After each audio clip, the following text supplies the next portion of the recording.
Dan kereta cepat ini kita namakan WUSH, W-H-O-O-S-H, dibaca WUSH. Ini diinspirasi dari suara yang melesat dari kereta berkecepatan tinggi ini, dan singkatan dari waktu hemat, operasi optimal, sistem hebat.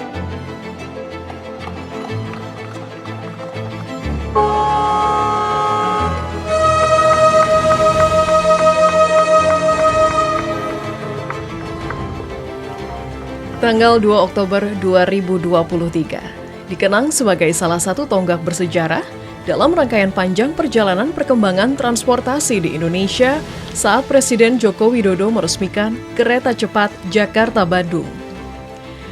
Keberhasilan pemerintah membawa kereta cepat ke Indonesia merupakan sebuah prestasi yang patut mendapat apresiasi. Sebab kereta cepat Jakarta-Bandung dengan jenama WUSH ini merupakan layanan kereta cepat pertama dan satu-satunya di kawasan Asia Tenggara. Pembangunan kereta cepat yang digagas pertama kali sejak tahun 2008 itu pun kemudian ditetapkan sebagai percepatan proyek strategis nasional sebagaimana Peraturan Presiden Nomor 3 Tahun 2016. Di tahun yang sama, Kementerian Perhubungan mengeluarkan izin pembangunan kereta cepat Jakarta-Bandung (KCJB) sepanjang 142,3 km.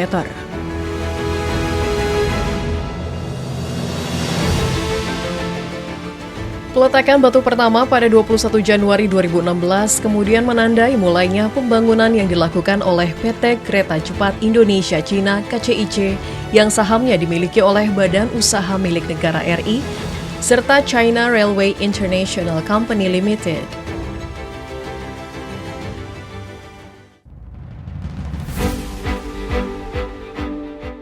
Hingga akhirnya, uji coba publik selama lebih dari 2 pekan setelah serangkaian proses pembangunan dinyatakan aman dan layak beroperasional.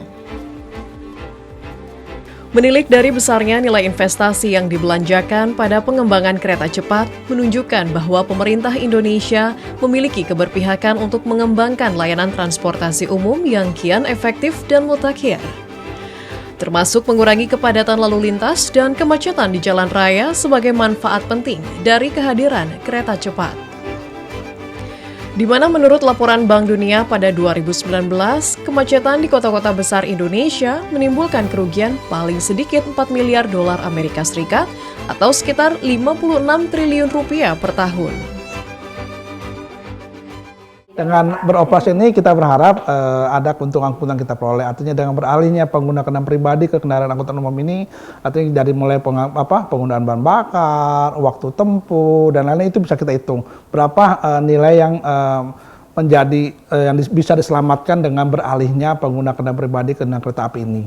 Ya bisa kita hitung, tapi angkanya cukup menarik, cukup besar. Ya, efisiensi waktu dan juga kehematan bahan bakar yang merupakan kelebihan dari kereta cepat juga diakui International Union of Railways (UIC) yang menyebut bahwa layanan kereta cepat mampu menghemat bahan bakar 4 kali lipat dibandingkan kendaraan pribadi dan hingga 9 kali lipat dibandingkan pesawat terbang. Bayangkan, dari 600 kursi penumpang yang tersedia pada layanan kereta cepat Jakarta-Bandung, bila sudah beroperasi normal sebanyak 68 kali per hari, maka dalam sehari setidaknya terdapat 31.000 hingga 40.800 penumpang yang beralih dari kendaraan pribadi. Atau telah mengurangi pergerakan mobil hingga sekitar 10.200 per hari bila penumpang sejumlah itu diasumsikan menggunakan mobil berkapasitas 4 penumpang. Jadi kalau prediksi saya kereta cepat ini mungkin akan lebih dibutuhkan untuk sekitar 5 tahun atau 10 tahun ke depan ya. Jadi ketika jalan tol sudah mulai padat lagi, jadi populasi kendaraan juga mulai tambah banyak, lalu juga pilihan moda juga terbatas. Nah, kereta api kecepat ini nanti akan menjadi pilihan utama. 5 tahun atau 10 tahun optimis bahwa inilah nanti merupakan moda pilihan untuk masyarakat yang menuju ke Bandung atau sebaliknya, terutama apabila nanti kereta cepat ini juga berhenti di Karawang misalnya, otomatis akan menjadi komuter juga ya, komuter bagi mereka yang kerja di Jakarta. Tapi dengan catatan bila harganya tarifnya tarif komuter misalnya.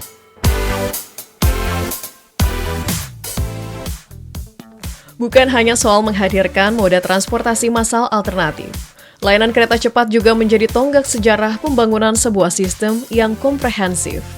Salah satunya dimulai dari menyediakan sumber daya manusia dengan keterampilan tinggi, disiplin, dan terlatih melalui proses alih teknologi guna mempelajari sistem pengoperasian dan perawatan kereta. Pada gelombang pertama, sebanyak 400 pekerja PT KCIC dikirim ke Cina. Alih teknologi pun secara bertahap dilakukan kepada 600 pekerja lainnya.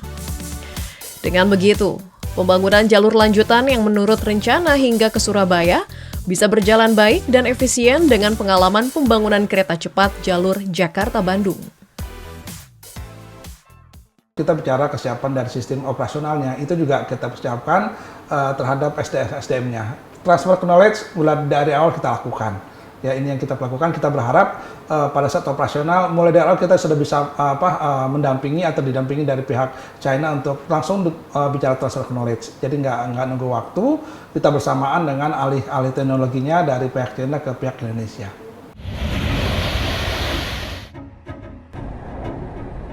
Kereta cepat dengan teknologi dari Cina ini sanggup beroperasi dengan kecepatan jelajah 350 km per jam. Perjalanan dari Jakarta ke Bandung dengan jarak 142,3 km itu dapat ditempuh selama 40 menit saja. Hal tersebut menjadi wujud pemerintah untuk mendorong transformasi transportasi di Indonesia secara lebih luas yang didukung dengan efektivitas dan kesiapan operasional moda transportasi canggih tersebut. Lantas, apa saja fasilitas dan keunggulan yang dimiliki oleh kereta cepat pertama di Asia Tenggara ini?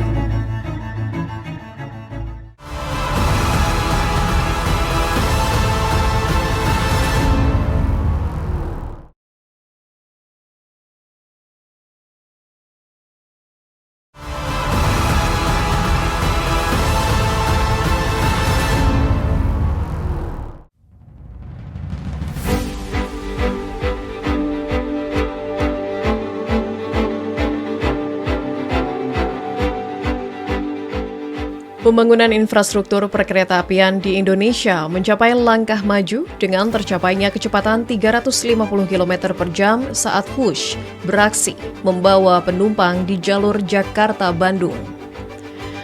Selain menjadi yang pertama dan satu-satunya di Asia Tenggara, kehadiran kereta cepat juga menjadikan Indonesia sebagai bagian dari segelintir negara di dunia yang memiliki layanan transportasi canggih itu. Kereta cepat yang digunakan di Indonesia menggunakan teknologi yang berasal dari Cina, yaitu KCIC 400AF, varian dari Fuxing CR 400AF, pabrikan CRRC Qingdao Xifang asal Cina. Meski menggunakan teknologi baru, General Manager Corporate Secretary PT Kereta Cepat Indonesia Cina Eva Hairunisa memastikan keamanan dan kenyamanan komodo merah bagi para pengguna layanan. Fitur dari KA Cepat ini memang KCIC KA 400AF ya, KCIC 400AF ini merupakan jenis tipe KA Cepat terbaru yang ada di Tiongkok. Jadi memang ini yang terbaru, paling canggih, paling modern, bahkan dia dapat mengakomodir untuk 4 jenis musim yang berbeda.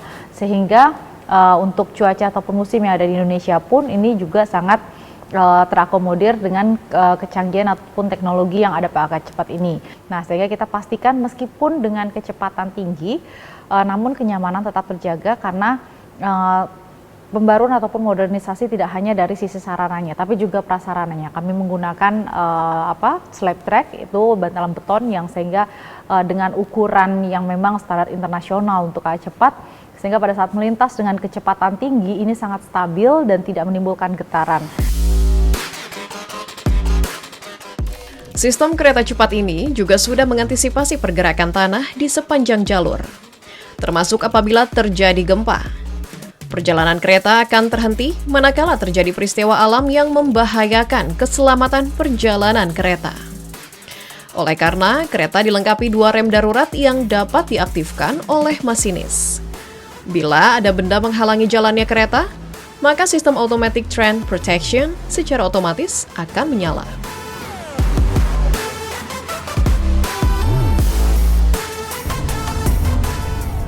Untuk memastikan kenyamanan penumpang, seluruh 8 gerbong di jalur ini sudah dilengkapi dengan teknologi peredam bising dan getaran yang lebih optimal, terutama ketika berada dalam kecepatan tinggi. Hal tersebut pula lah yang menarik perhatian sebagian besar kalangan masyarakat. Selain efektif untuk menjangkau wilayah Bandung dan Jakarta, kenyamanan dalam menggunakan transportasi massal juga menjadi representasi dari Wush tersebut. Iya sih, pasti bakal lebih memudahkan ya dan mempercepat juga. Kalau misalnya mau ke Bandung kan biasanya lewat pakai mobil gitu bisa 2 jam. Sekarang bisa ke Bandung nggak nyampe sejam udah nyampe gitu. Sangat membantu sekali sih. Keberadaan kereta cepat juga dapat membuka peluang ekonomi bagi wirausaha yang ingin mengembangkan usahanya, termasuk Andi Suryanto dari Jakarta yang ingin meluaskan bisnis makanan miliknya dan melihat potensi di kota Bandung. Saya sering melakukan perjalanan bolak-balik Jakarta-Bandung dan memakan waktu ya kurang lebih 5-6 jam ya untuk kendaraan pribadi. Dan dengan adanya kereta cepat ini sudah pasti akan mempersingkat waktu perjalanan saya sehingga lebih efisien dan saya tidak perlu berlama-lama stay di Bandung atau menghabiskan waktu dalam perjalanan. Jadi saya bisa lebih produktif dalam memproduksi di bisnis saya gitu.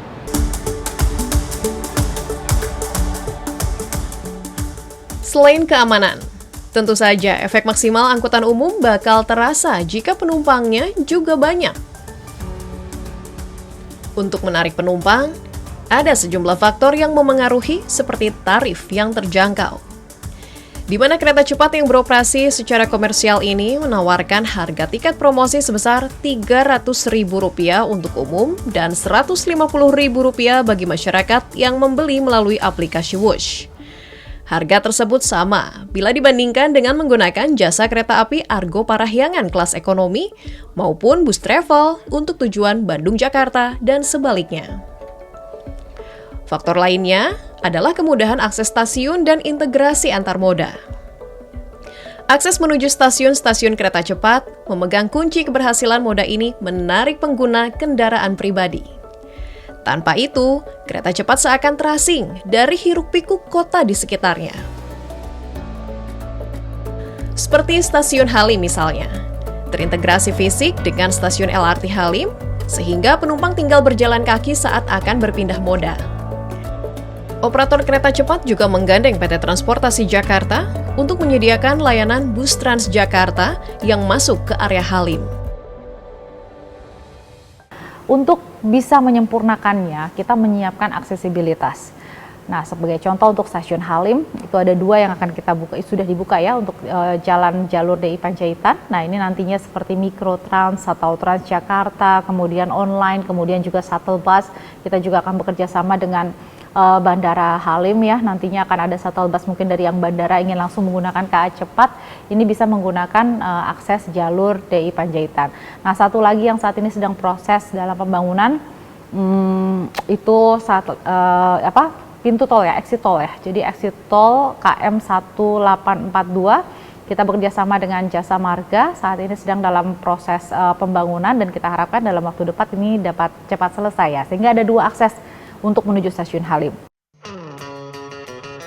Integrasi fisik antar stasiun juga terjadi di stasiun Padalarang, Bandung. Stasiun kereta cepat berdampingan dengan stasiun kereta pengumpan PT KAI berkapasitas 200 tempat duduk. Perjalanan pengguna layanan yang berangkat dan berhenti di stasiun ini hanya membutuhkan waktu 7-19 menit saja untuk menuju Cimahi dan Bandung. Juga disediakan jalur bus Transmetro Pasundan.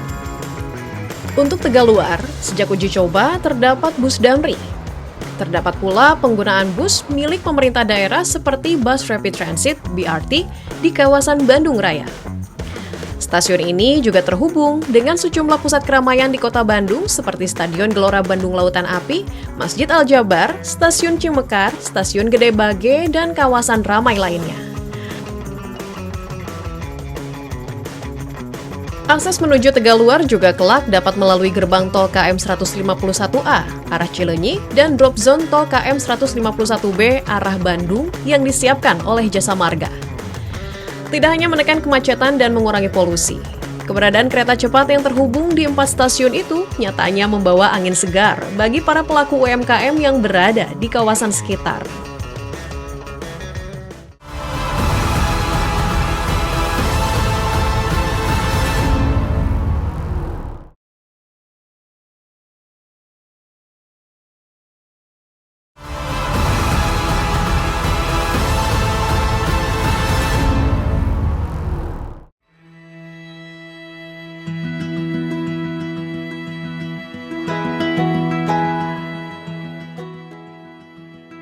Tumbuhnya pasar, minimarket, restoran, kafe, hingga pusat belanja bakal menjadi pemandangan yang jamak di sekitar stasiun-stasiun yang dilalui kereta cepat jalur Jakarta-Bandung. Pelan-pelan penataan kawasan di sekitar stasiun pun banyak bersalin rupa, seraya menyambut kereta cepat yang secara resmi telah beroperasional. Bukan ekonomi instan, buah pertumbuhan ekonomi yang bisa dipetik dari laju kereta cepat tidak bisa diraih dalam hitungan hari dan bulan, melainkan hingga tahunan. Lebih dari itu, ada asa yang terselip di balik melesatnya Wush.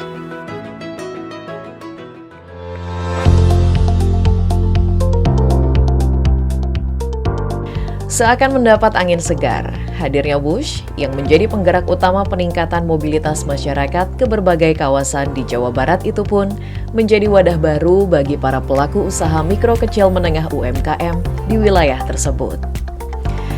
Tak hanya area berjualan yang berada di dalam stasiun, para pelaku UMKM yang berada di kawasan wisata di sekitarnya itu pun bak terkena percikan rupiah. Manfaatnya cukup terasa ya, lumayan buat meningkatkan, lumayan berasa karena dari penumpang rame dari Halim ke Bandung atau sebaliknya juga lumayan rame, jadi bisa menambahkan pendapatan juga buat OTO. Ya, harapan saya dengan diresmikannya kereta cepat ini bisa menambah daya beli, maksudnya dari tamu-tamu khususnya dari daerah Jakarta atau Jabodetabek yang memang setiap kali weekend tujuan atau destinasinya ke Bandung bisa jadi destinasi belanja juga lah di Al-Jabar. Memang sudah sepatutnya bertransformasinya transportasi serupa kereta cepat memberikan efek berganda terhadap ekonomi penduduk khususnya yang berada di sepanjang lintasan Wush. Selain mengurangi volume kepadatan kendaraan bermotor yang bisa memperlancar distribusi barang dan jasa dari kegiatan ekonomi, pengoperasian kereta cepat pun sanggup menciptakan lapangan kerja baru bagi masyarakat lokal yang pada akhirnya mendorong pertumbuhan ekonomi. Melalui proyek kereta api cepat Jakarta-Bandung ini, kita mendapatkan berbagai manfaat bagi bangsa kita. Mulai dari terciptanya lapangan kerja baru, utamanya bagi masyarakat lokal, menghadirkan multiplier efek terhadap moda transportasi lainnya atau kendaraan feeder, menciptakan pertumbuhan ekonomi di wilayah yang dilintasi oleh jalur kereta api cepat, serta terjadinya teknologi transfer yang mutakhir terutama di bidang konstruksi dan modernisasi sistem perkeretaapian. Menurut laporan Badan Pusat Statistik pada 2022, produk domestik regional bruto PDRB harga konstan DKI Jakarta dan Jawa Barat berada di dalam jajaran teratas. Ini karena kemampuan sumber daya ekonomi dan laju pertumbuhan ekonominya mengalami tren positif dari tahun ke tahun. Dengan begitu, pembangunan kereta cepat yang berada di jalur-jalur potensial ekonomi seperti Karawang yang dekat dengan pusat industri, Padalarang yang stasiunnya berada dekat pusat keramaian, dan Tegaluar yang masuk dalam kawasan strategis nasional dapat memberi efek ganda terhadap sektor lain seperti ketenagakerjaan hingga pariwisata. Tentunya tadi multiplier efeknya, tentunya harapan kami adalah tadi pergerakan ekonomi, begitu ya, pergerakan ekonomi. Jadi nanti kantor-kantor itu tidak perlu di Jakarta, tapi juga bisa di Bandung atau juga nanti di wilayah Cirebon, begitu ya. Itu yang bisa mempercepat hubungan, begitu. Yang kedua adalah juga meningkatkan lapangan usaha, ya, lapangan usaha. Khususnya memang untuk Jawa Barat, kita masih punya PR dengan tingkat pengangguran terbuka. Tentunya nanti dengan adanya lapangan usaha, pengangguran bisa berkurang, pendapatan bertambah, kemiskinan juga akhirnya menurun. Pertama, Jawa Barat salah satu provinsi yang terbesar ya di Indonesia dan tentunya juga memberikan kontribusi yang sangat besar terhadap perekonomian nasional begitu. Nah, dengan gambaran itu hubungan antara dua wilayah Jakarta kemudian dengan Jawa Barat khususnya PKN Cekungan Bandung saat ini begitu, saya pikir ini sesuatu yang akan lebih meningkatkan lagi perekonomian Jawa Barat ya. Agar ekonomi di dua wilayah tersebut mengalami pertumbuhan yang semakin besar dari adanya layanan kereta cepat ini, maka selain mengandalkan tingkat keterisian penumpang yang diperoleh dari penjualan tiket, pengelolaan pengembangan bisnis non-inti kereta cepat pun perlu disiasati dengan optimal. Artinya ini harus sinergi ya, jadi jangan hanya berpikir untuk katakanlah sisi tiket, itu penting, tiket itu tetap harus gitu, karena dengan nanti keterisian yang tinggi itu juga akan menarik untuk iklan-iklan juga bisa masuk ya, baik di dalam sepanjang perjalanan ataupun juga di dalam stasiun-stasiun itu, termasuk juga nanti fasilitas-fasilitas misalnya kafe lah yang paling sekarang banyak ya di mana-mana. Kalau kita ke stasiun kereta api pasti banyak kafe di situ. Nah, salah satunya itu juga akan menarik perhatian begitu. Kehadiran kereta cepat Wush beserta seluruh infrastruktur pendukungnya diharapkan menjadi katalis bagi terciptanya reformasi transportasi umum di tanah air yang kian berkualitas, andal, dan aman. Proyek yang dirancang sebagai sebuah terobosan tersebut kiranya dapat mengubah banyak aspek penghidupan masyarakat Indonesia yang pada akhirnya mendukung kemajuan bangsa.